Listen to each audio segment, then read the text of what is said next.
Hello everyone. So in today's lecture also we are going to solve the same kind of sums so that we will get a more practice of sums.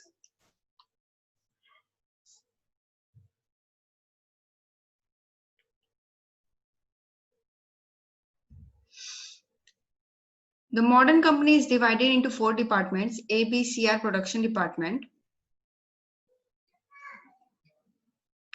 and D is a service department. अब ये data का main use कहाँ पर होता है हमें पता है, डायरेक्ट वेजेस के टाइम पे. डायरेक्ट वेजेस क्या कहता है कि सर्विस डिपार्टमेंट का जो डायरेक्ट वेज होगा वो ओवरहेड है, बट प्रोडक्शन डिपार्टमेंट का डायरेक्ट वेजेस ओवरहेड नहीं होता. तो ये कॉन्सेप्ट क्लियर है हमारा. तो याद रखना, अगर तुम्हें इस तरीके का लाइन आए एग्जाम में, A B C are production department and D is the service department, तो इस बात का ध्यान रखना कि डायरेक्ट वेजेस जो है वो अलोकेट सर्विस डिपार्टमेंट का होगा और प्रोडक्शन डिपार्टमेंट का नहीं होता. The actual cost for the period are as follows: rent 10,000, repairs to the plant 6,000, depreciation of the plant 4,500, supervision 1,500, fire 5,000, power 9,000, light 1,000, employers insurance liabilities 15,000. Okay, so following information are available. Let's see कौन कौन से information दिए हुए हैं हमें. Okay, area square feet, A B C D को एक circle कर लेते हैं क्योंकि ये अलग है सबसे. ये क्या है, सर्विस डिपार्टमेंट है, लेकिन रेशियो निकालते वक्त हम चारों का एक साथ निकालेंगे रेशियो. ठीक है. Okay, area square feet 1500, 1100, number of employees, horse power of machine, total wages, value of plant, value of stock and light points in numbers. Apportion the cost of the various departments by the most equitable method. Wages जो है वो सिर्फ service department का ही हमें लिखना होगा जब हम लोग ओवरहेड लिखेंगे. बाकी के तीनों का रेशियो में यूज होगा. ठीक है, बाकी के तीनों का मतलब चारों का ही रेशियो में यूज होगा, लेकिन एक अलग से भी हम एंट्री मारते हैं डायरेक्ट वेजेस की. वो किसकी मारेंगे, सिर्फ सर्विस डिपार्टमेंट की, और प्रोडक्शन डिपार्टमेंट में कुछ नहीं, नील लिखेंगे. और नीचे हम लोग एक्सप्लेनेशन नोट में लिखते हैं that production departments overhead, production department's direct wages is not overhead, whereas service department's direct wages is considered to be overhead. Okay, so once again we will solve it by the same method that we will go for ratio. ठीक है, सबसे पहले हम ratio calculate करेंगे. सबसे पहले कौन सा रेशियो है, एरिया. साइड में हेडिंग लिख देने का, एरिया क्या क्या है, एरिया का डिटेल 1500, 1100,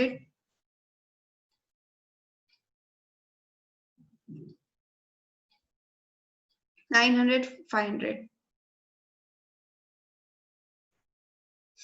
ओके, सबके पास दो दो जीरो कॉमन है, ऐसा कोई भी नहीं जिसके पास दो जीरो नहीं है, तो सबसे दो दो जीरो हम ले लेंगे, कट कर देंगे. ठीक है, उसके बाद क्या आता है 15, 11, 9 एंड 5.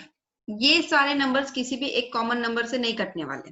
ठीक है, तो हम क्या करेंगे, इन सबको ऐड कर देंगे. 15 प्लस 11 कितना हो गया, 26. 26 प्लस 9 कितना हो गया, 35. 35 प्लस 5 40. ओके, ये रेशियो समझ में आ गया. Next, number of employees.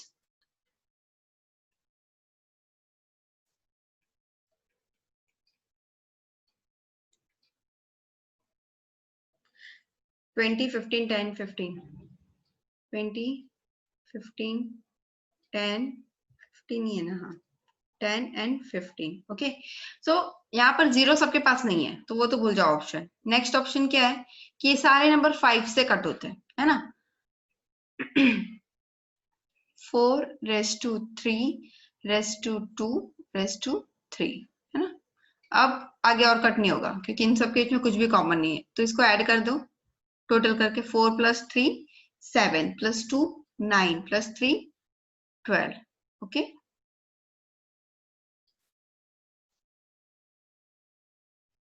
ये तुम्हारा मेन रेशियो, इसलिए मैं इसको बॉक्स कर देती हूँ. थर्ड कौन सा है, हॉर्स पावर ऑफ मशीन. हम इसे HP लिख देते हैं, HP ऑफ मशीन. HP क्या है, 800 500 200 डैश 800 500 200 डैश। ओके, डैश मतलब लास्ट में हॉर्स पावर नहीं चाहिए क्योंकि सर्विस डिपार्टमेंट है ना, सर्विस डिपार्टमेंट को मशीन की क्या जरूरत। सो सबके पास दो दो जीरो कॉमन है, कट कर दिया तो क्या आ गया 8 raise to 5 raise to 2। 8 and 5 कितना हुआ 13, 13 प्लस 2 15। तो ये देखो इसे मैंने बॉक्स में डाल दिया। ओके, थर्ड नहीं,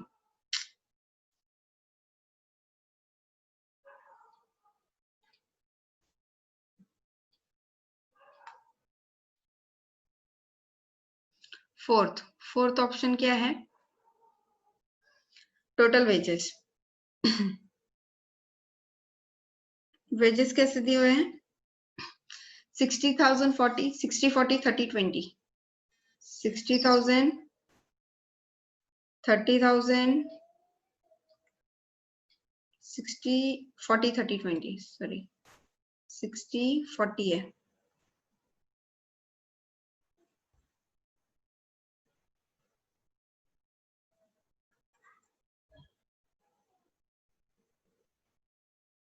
सिक्सटी 40 30 एंड देन 20, ये ना 60 40 30 20। ओके, तो इन सबके पास 4 जीरो कॉमन है सबके पास, तो सबसे हम लोग 4 जीरो कट कर लेंगे। जितना हो सके जीरो तुम कट कर दो पहले, लेकिन याद रखना कि वो सबके पास होना चाहिए। ऐसा नहीं कि किसी के पास 4 है तो किसी के पास 3 है तो 3 कट होगा, वो उसके पास एक एक्स्ट्रा जीरो रह जाएगा। ठीक है, तो रेशियो आएगा 6 raise to 4 raise to 3 raise to 2। Okay, तो अब इसको हम लोग ऐड कर देते 6 4 10 6, टोटल आ जाएगा 15। Okay, next value of plant.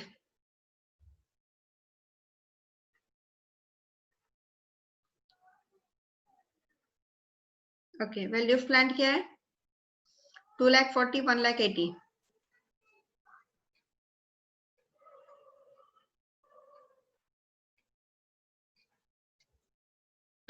120 and 60, 1,20,000 and 60। सबके पास 4 जीरो है ना, सबके पास है तो कट कर देते हैं।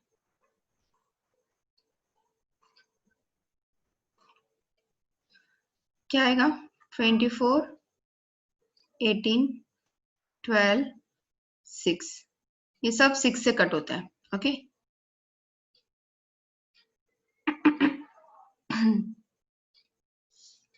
ये सबको हमने 6 से डिवाइड किया है। कितना आएगा यहाँ पे 4 + 3 7 + 2 9 + 1 10। ये किसका रेशियो हो गया value of plant 6th।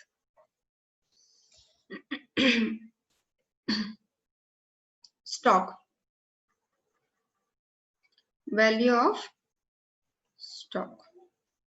Okay, value of stock का अमाउंट क्या 1,50,000 90 60, 1,50,000 90 60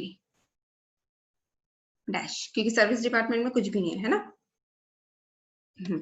चलो, सबके पास 4 जीरो एकदम कॉमन है, कट कर दो। क्या हो जाएगा 15 9 6। अभी ये तीनों डिजिट भी कट होते हैं किससे 3 से 5 3 2। ठीक है, अब इसका टोटल निकालो 5 + 3 + 2 10। जितना ज्यादा हम कट करेंगे ना उतना ज्यादा रेशियो निकालना इजी हो जाता है, इसलिए हम कट करते हैं, वरना टोटल वैल्यू पे भी राइट निकलता है ratio, don't worry. Value of stock हो गया लाइट पॉइंट्स 40 30 20 10। लाइट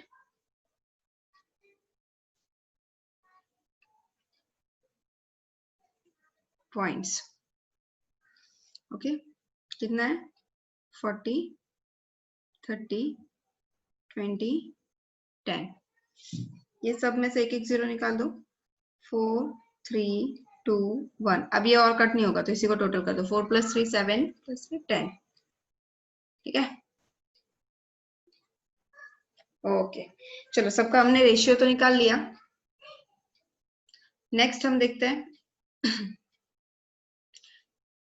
रेंट को किस पे डाला है, एरिया ऑक्युपाइड। रिपेयर्स को तो हम लोग यहीं से देख लेते हैं।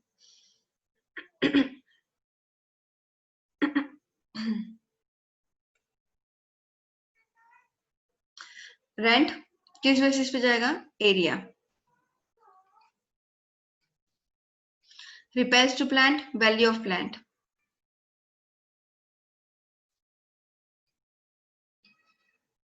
Depreciation of plant, again value of plant, क्योंकि जो मशीन जितना कॉस्टली होगा उसका उतना डेप्रिसिएशन। सुपरविजन किसका होता है, एम्प्लॉइज का, तो वो किस पे जाएगा, number of employees. Fire insurance stock का है तो वो स्टॉक वैल्यू पे जाएगा। पावर, पावर कौन लेता है, मशीन, नहीं मशीन लेता है, बट यहाँ पर हॉर्स पावर भी दिया है ना, तो हॉर्स पावर के हिसाब से, क्योंकि कौन सा मशीन कौन से डिपार्टमेंट में कौन सा मशीन का कितना हॉर्स पावर है वो पता नहीं है, तो हॉर्स पावर। अगर हॉर्स पावर नहीं दिया होता तो हमने मशीन बेसिस पे ले लिया होता। गेटिंग माई पॉइंट, क्योंकि ज्यादा महंगी मशीन होगी तो ज्यादा पावर कंज्यूम करती है, ऐसा हम मानते हैं, लेकिन यहाँ पर हॉर्स पावर दिया है ना, तो हॉर्स पावर को हम ज्यादा प्रेफरेंस देंगे। लाइट एरिया पे डिपेंड करता है, क्योंकि जितना ज्यादा एरिया होगा उतना ज्यादा लाइटिंग करनी होगी। एम्प्लॉयर्स इंश्योरेंस लाइबिलिटी वो जाएगा लाइट एरिया पे नहीं, लाइट पॉइंट्स दिया है तो फिर एरिया नहीं करेंगे हम लोग, सॉरी एरिया पे करते हैं, बट यहाँ पर लाइट पॉइंट्स दिए है ना, तो लाइट पॉइंट्स पे जाएगा वो ऑप्शन। अगर है तो light points would be better and more relevant option. I told you, यहाँ पर कोई फिक्स नहीं है कि इसका यही होगा उसका वही होगा, ऐसा कहीं भी नहीं होता, लेकिन तुम्हें रिलेवेंट ढूंढना पड़ता है। जैसे कि लाइट नॉर्मली हम लोग एरिया पे ले लेते थे, तुमने देखा होगा ऐसे सम्स में जहां पर मैंने लाइट्स को एरिया पे भी लिया है, क्योंकि वहां पर लाइट पॉइंट्स नहीं दिए थे, बट यहाँ पर लाइट पॉइंट्स दिए ना, तो यहाँ पर हम लोग लाइट पॉइंट बेसिस पे ले लेंगे। एम्प्लॉयर्स इंश्योरेंस लाइबिलिटी, अब इंश्योरेंस किस बेसिस पे ज्यादा, वेजेस पे, क्योंकि जिसका ज्यादा वेजेस होगा उसका उतना ही ज्यादा महंगा इंश्योरेंस होगा। ओके यहाँ पर भी देखो वही है, रेंट एरिया पे, रिपेयर प्लांट वैल्यू पे है, डेप्रिसिएशन प्लांट वैल्यू पे है, एम्प्लॉयर्स इंश्योरेंस वेजेस पे है, fire insurance value of stock पे है, पावर हॉर्स पावर पे है, light number of points, supervision number of employees.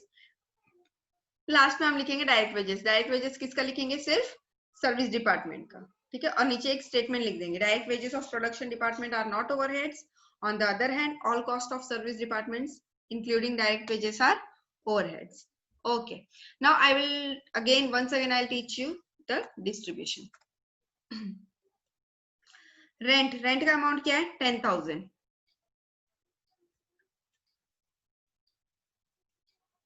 Amount क्या है, 10,000। हमने यहाँ पर रेंट का रेशियो क्या निकाला था, रेंट एरिया पे गया था ना, 15:11:95। रेशियो क्या है, 15:11:9:5 और टोटल क्या आ गया था, 40।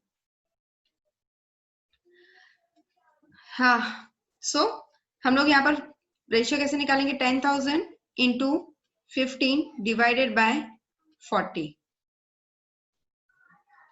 10,000 into 11 divided by 40, 10,000 into 9 divided by 40, 10,000 into 5 divided by 40. Okay, now we will take calculator and then we will solve it and we'll see कि अपना भी आंसर राइट आ रहा है या नहीं। 10,000 into 15 divided by 40 आ गया, एग्जैक्ट अमाउंट आ रहा है 3,750। Next 10,000 into 11 divided by 40 amount आ गया 2,750। 10,000 into 9 divided by 40, 2,250। 10,000 into 5 divided by 40 यहाँ पर आ जाएगा 1,250। ओके, एक बार हम लोग क्रॉस वेरीफाई करने के लिए टोटल भी कर लेते हैं, 1,250 प्लस 2,250 2750 प्लस 3750, टोटल आ गया 10,000। ठीक है, तो it means it is right. ठीक है, तो यहाँ पर इस तरीके से हम लोगों को बाकी के सबका भी कैलकुलेट करना होगा। देखो रेशियो यहाँ पर भी रेडीमेड निकाल के दिया हुआ है, लेकिन मैंने तुम्हें ये भी सिखा दिया कि रेशियो कैसे कैलकुलेट करना है।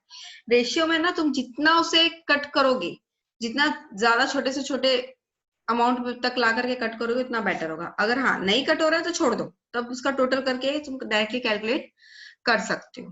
ठीक है, इसका ये आ गया।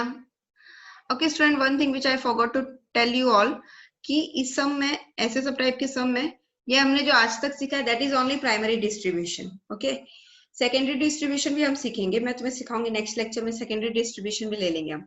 वेजेस तो डायरेक्टली एलोकेट किया और उसके बाद हमें टोटल करना होगा।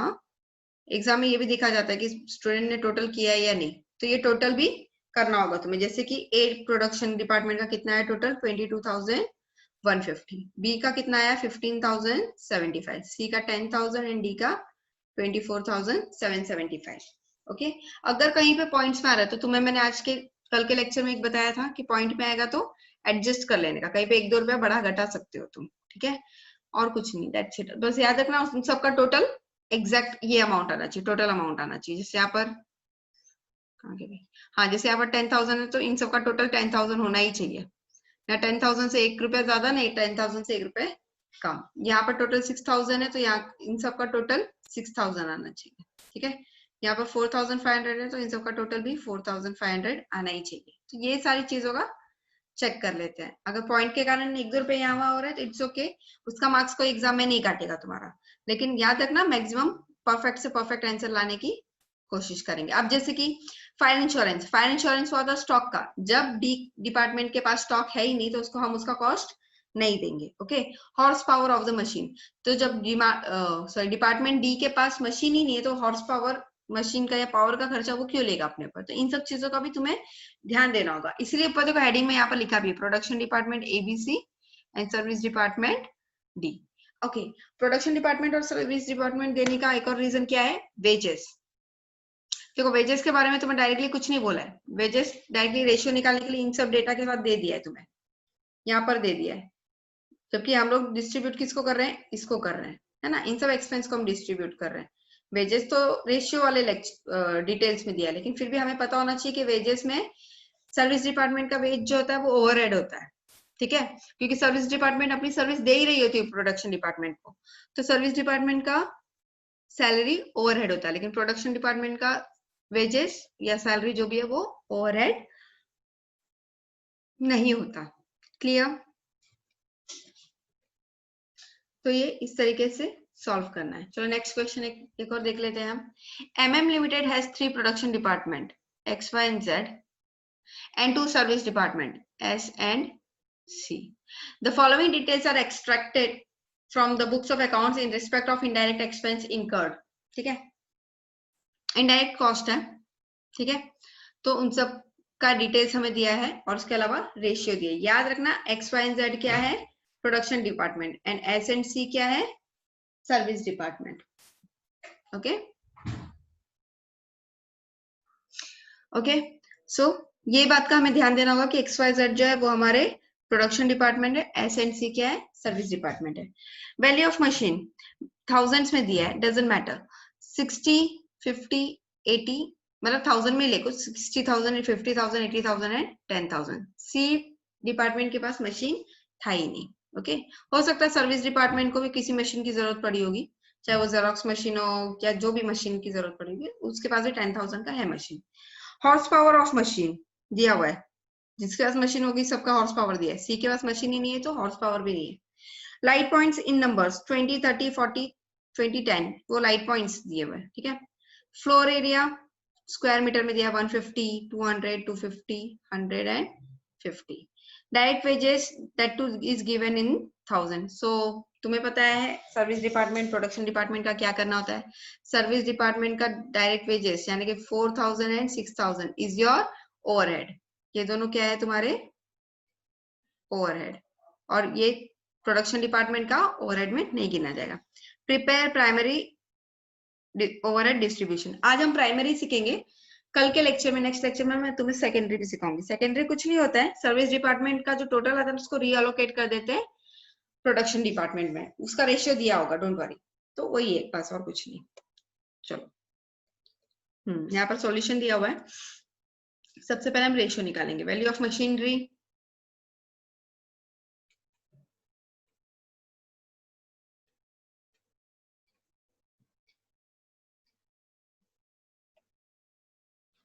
सिक्सटी 50 80 10, 60 50 80 10। देखो 1000 लिखने की जरूरत नहीं, क्योंकि वैसे भी हम वो जीरो कट ही करते थे।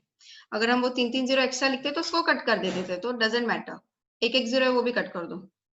ओके, तब रेशियो क्या हो गया? 6 5 8 एंड 1। अब इसके आगे और कट होने का चांस नहीं है, तो इसे टोटल कर दो। 6 + 5 11 + 8 19 + 1 20। ठीक है, ये हो गया हमारा रेशियो। नेक्स्ट कौन सा है? Horse power. हॉर्स पावर का रेशियो क्या आएगा? 40 45 65। 40 45 65 है।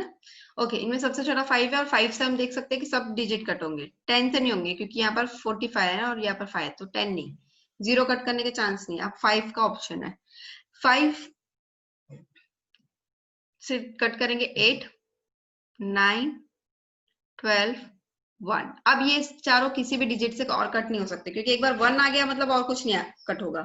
ठीक है, ये भी एक तरीका याद रखने का कि अगर 1 आ गया तो मतलब अब कोई चांस नहीं कट होने का। ठीक है, तो 8 + 9 17, 17 + 12 29, 29 + 1 30। ओके, ये आ गया रेशियो, और उसका टोटल भी साथ में हमने निकाल लिया। Third, light points 20 30 40 20 10। Light points 20 30 40 20 10। Okay, सबके पास एक जीरो कट कर देंगे। 2 3 4 2 1। अब इन सबका total 2 + 3 5 + 4 9 + 2 11 + 1 12। Fourth, floor space.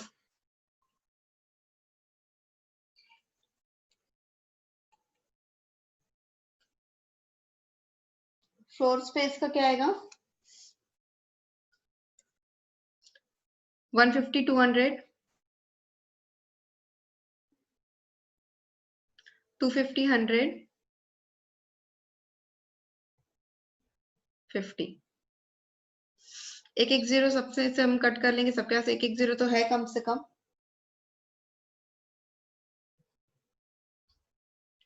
15 20 25 10 5।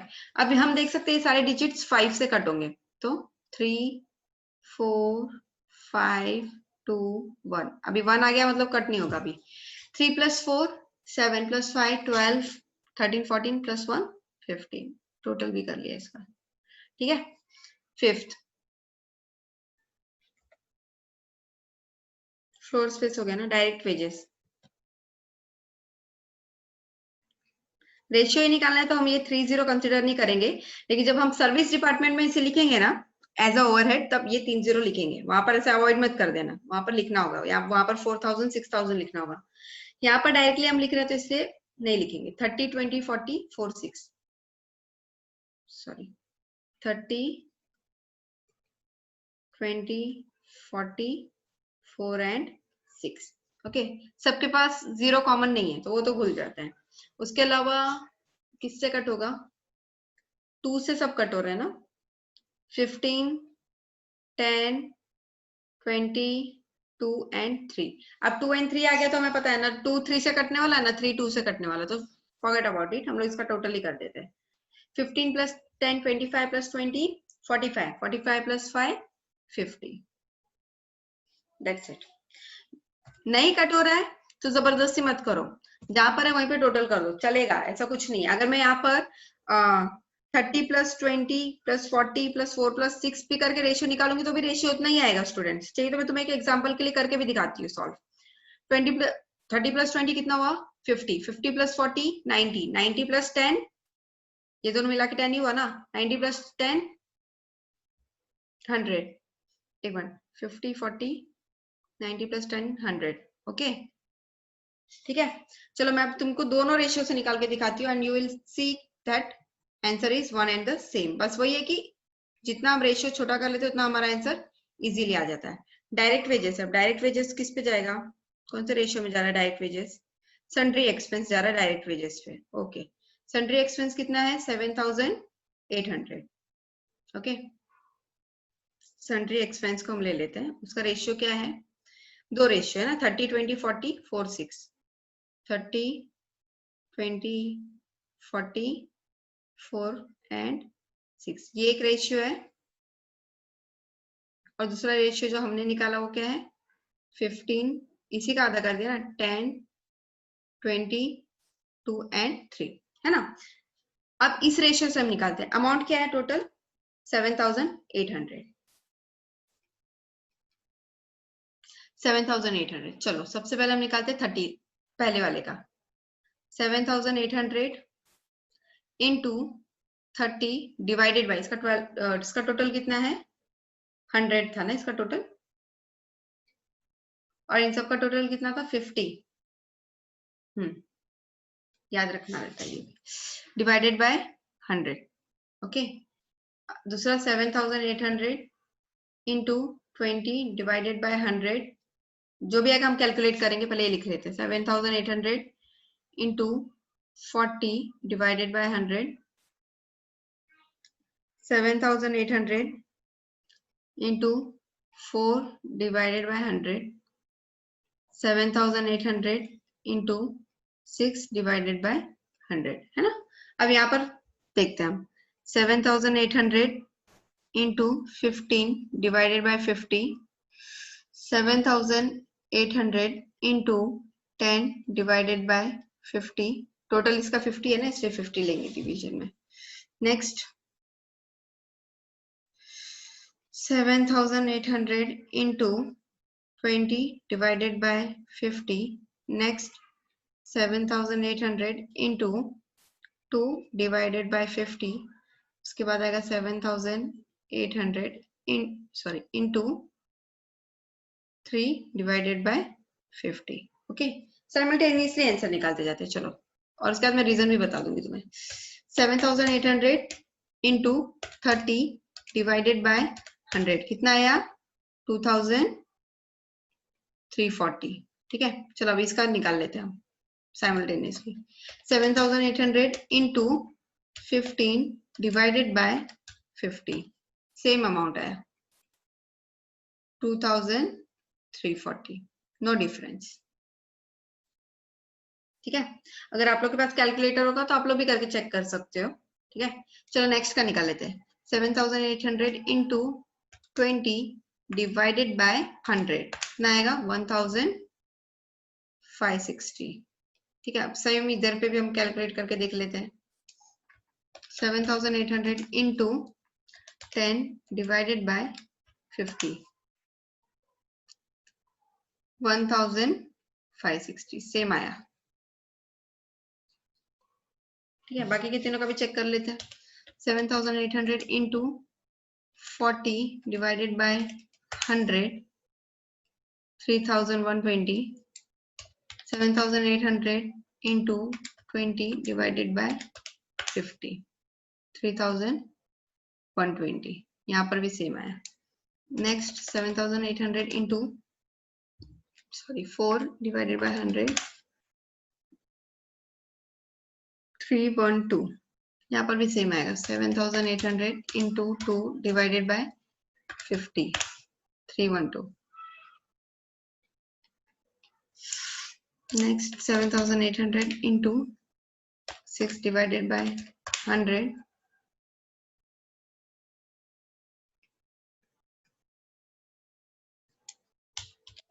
7800 into 3 divided by 50, यहाँ पर भी क्या आएगा 468, ठीक है।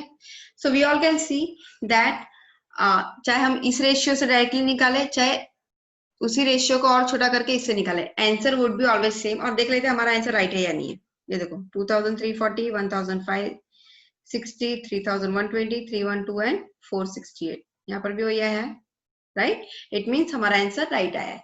लेकिन क्या होता है ना, रेशियो में और भी कट कट करके जितना तुम छोटा अमाउंट कर लेते हो उतना इजी होता है। अब देखो यहाँ पर 30, 20, 40 है तो इजी लगता है। अगर यहीं पर अगर 30,000, 20,000, 40,000, 4,000 ऐसा होता तो तुम किसको ऐड करते और 1 लाख बनाते उसको टोटल, और 1 लाख से डिवाइड करना, 30,000 से मल्टीप्लाई करना, मतलब वो तुम्हारा कैलकुलेटर भी पूरा एंड तक आंसर देता रह जाता। तो इससे बेटर ये होता है कि हमें कट करना आना चाहिए, ठीक है। इससे भी राइट आंसर आएगा और इस रेशियो से भी राइट ही आंसर आने वाला है, ठीक है।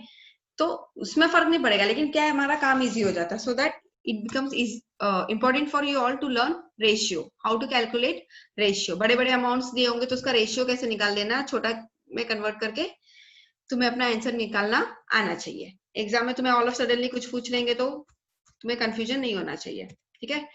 और एक बात जो मुझे बोलना था आप लोगों से कि ये जो मैं लिख रही हूँ ना, इसका एनोटेशन पीडीएफ फॉर्मेट में ही मिल पाएगा, सॉरी पीडीएफ फॉर्मेट में नहीं मिल पाएगा, पीपीटी में मिल पाएगा, ठीक है। पीडीएफ जब मैं तुमसे शेयर करती हूँ तो उसमें ये एनोटेशन आता ही नहीं है, जो मैंने लिखा है हैंड रिटन है वो। तो मैं आपसे ऐसा करूंगी कि मैं आप लोगों के साथ पीपीटी शेयर कर लूंगी, ठीक है। तो इसके कारण क्या होगा, आप लोगों के लिए इजी हो जाएगा समझना, क्योंकि रेशियो का कैलकुलेशन मैंने प्रॉपरली और अच्छी हैंडराइटिंग में सॉल्व किया है, ताकि आप लोगों को अच्छे तरीके से समझ में आए, रेफरेंस के लिए काम आएगा ये आपके, राइट। और ये तो आप लोगों को पता ही है, डायरेक्ट वेजेस जो कि डायरेक्टली दिया हुआ था, और वो हम किसका लिखते हैं, ओनली सर्विस डिपार्टमेंट का। सबसे पहले डायरेक्ट वेजेस लिखने की आदत डाल लो। कुछ कुछ समय लास्ट में लिखते हैं, बीच में लिखते हैं, लेकिन तुम आदत डाल लो, क्योंकि बाद में जब तुम एक बार एक्सपेंस में इन्वॉल्व हो जाते हो तो तुम्हारा ध्यान पूरा एक्सपेंस में चला जाता है कि कौन सा एक्सपेंस किस बेसिस पे जाएगा। तो एक काम करने का, पहले ही डायरेक्ट वेजेस लिख करके फ्री हो जाओ। और डायरेक्ट वेजेस किसका लिखना है, only service department. Indirect wages जो है वो भी डायरेक्ट वेजेस के बेसिस पे ही जाएगा, जिसका डायरेक्ट ज्यादा है उसका इनडायरेक्ट भी ज्यादा ही होगा, क्लियर। लाइटिंग लाइट पॉइंट्स पे जाएगा, रेंट फ्लोर स्पेस पे जाएगा। रेंट का याद रखना, रेंट ऑलवेज फ्लोर स्पेस, और कोई ऑप्शन ही नहीं उसके लिए। इलेक्ट्रिक पावर हॉर्स पावर पे जाएगा, डेप्रिसिएशन वैल्यू ऑफ प्लांट, और सन्ड्री एक्सपेंस वो भी डायरेक्ट वेजेस बेसिस पे डाल दिया है, ठीक है। तो ये तुम्हें करना है। और लास्ट में टोटल करने की एक आदत, जो कि मैंने तुम्हें बताया नहीं था पहले, लेकिन आदत डाल लो, हर एक डिपार्टमेंट का टोटल, ठीक है। क्योंकि तुम टोटल लिखोगे तो इससे क्या होता है, तुम्हारा फाइनल आंसर पता चलता है तुम्हें, और एग्जामिनर ये देखता है कि बच्चे का टोटल भी राइट है या नहीं है। वैसे तो ये सब भी चेक होता है, बट टोटल से पता चल जाता है कि हर एक कैलकुलेशन राइट है या नहीं है, ठीक है। So I hope that you all understood this very well. Next lecture definitely we will learn something more. ऐसे टाइप के सम नहीं करेंगे, इससे कुछ अलग करेंगे, और उसमें मैं तुम्हें सिखाऊंगी सेकेंडरी डिस्ट्रीब्यूशन क्या होता है, ठीक है। और ये ऑल कैन सी कि एग्जाम में कितने बार पूछा गया है। 2005 एंड 6 दोनों साल पूछा गया है, कब, ICWA में, ठीक है। ICWA मतलब कॉस्ट वर्क्स अकाउंटेंट, तो उन लोगों का कॉस्टिंग काफी टफ लेवल होता है। तो इंटर में पूछा था, डोंट वरी, फाइनल में नहीं पूछा था, तो इंटर में ये पूछा गया है। अपार्ट फ्रॉम दैट ये TY BCom में भी पूछा गया है, नवंबर 2018, मतलब आपसे 2 साल पहले की बात है। तो इस टाइप के सम पूछे जाते हैं एग्जाम में, ठीक है। तो इसके लिए आप लोगों को इस तरीके के सम जितना हो सके उतना सॉल्व करना होगा। मैं आप लोगों से PDF शेयर करूंगी, सॉरी PDF बोल रही अगेन, PPT शेयर करूंगी, क्योंकि PPT में ये सारे एनोटेशन आ जाते हैं जो मैंने सॉल्व किए और लिखे हैं। कुछ कुछ स्टूडेंट्स के रेफरेंस के लिए काम आ जाएंगे। और ये वाला जो पहले सम कराया था ये कब का है, अक्टूबर 2014 का है, ठीक है। तो इसी टाइप के सम्स एग्जाम में एक्सपेक्टेड होते हैं आप लोगों से, और कुछ नहीं, ठीक है। सो टिल देन प्रैक्टिस करो खुद से, ये वाला सम आप लोग खुद से सॉल्व कर सकते हो, सॉल्यूशन भी दिया हुआ है, solve it by yourself, practice it by yourself. Primary distribution के 4 सम ऑलमोस्ट हम लोग ने सॉल्व कर लिए, ठीक है। 4 से 5 सम हमने सॉल्व कर लिए खुद से, that is more than enough. Now we will learn secondary distribution. Primary का रिवीजन भी हो जाएगा और सेकेंडरी का प्रैक्टिस भी हो जाएगा, ठीक है। तो हम लोग उसमें कुछ नया सीख लेंगे। Till then take care, good bye, God bless you all.